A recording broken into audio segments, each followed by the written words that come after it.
বিভিন্ন স্থানত গলে ছাত্ৰ ছাত্ৰীসকলে এডিআৰইৰ পৰীক্ষাসমূহ কেতিয়াও অনুষ্ঠিত হ'ব সেই বিষয়েও মোক প্ৰশ্ন কৰে।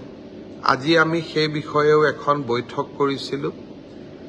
এডিআৰইৰ আসাম ডিৰেক্ট ৰিক্ৰুটমেণ্ট এক্সামিনেশ্যন, যাক আমি চমুকৈ এডিআৰই বুলি কওঁ, এডিআৰইৰ গ্ৰেড 3 পোষ্টসমূহৰ পৰীক্ষা 15, 22 আৰু 29 ছেপ্টেম্বৰত অনুষ্ঠিত হ'ব। মই আকৌ এবাৰ কৈছোঁ যে গ্ৰেড 3 পোষ্টসমূহৰ বাবে ইণ্টাৰভিউ 15, 22 আৰু 29 ছেপ্টেম্বৰত অনুষ্ঠিত হ'ব। এই পৰীক্ষা এইবাৰ লোকসেৱা আয়োগে পতা পৰীক্ষাৰ আৰ্হিত হ'ব। প্ৰথমতে প্ৰিলিমিনাৰী পৰীক্ষা হ'ব, তাৰ পিছত মেইনছ হ'ব, আৰু মেইনছৰ পিছত আমি ভাইভা প্ৰক্ৰিয়াৰ মাজেৰে আমি সমগ্ৰ ইণ্টাৰভিউ প্ৰক্ৰিয়াটো সমাপ্ত কৰিম। প্ৰিলিমছ এক্সাম তৃতীয় শ্ৰেণীৰ পদসমূহৰ বাবে 15, 22 আৰু 29 ছেপ্টেম্বৰত অনুষ্ঠিত হ'ব। আজি আমি জুলাই মাহত আছোঁ।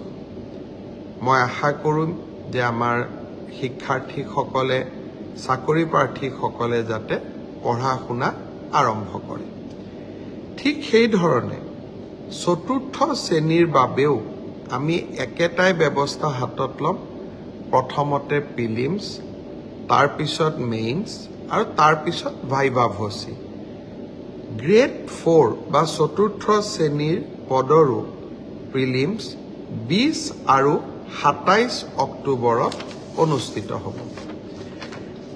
আমাৰ গ্ৰেড 3ত প্ৰায় 7,500 পোষ্ট আছে আৰু গ্ৰেড 4ত প্ৰায় 4,500 বা আৰু অলপ 100-200 বেছি, ইমানখিনি আমাৰ পোষ্ট খালী হৈ আছে।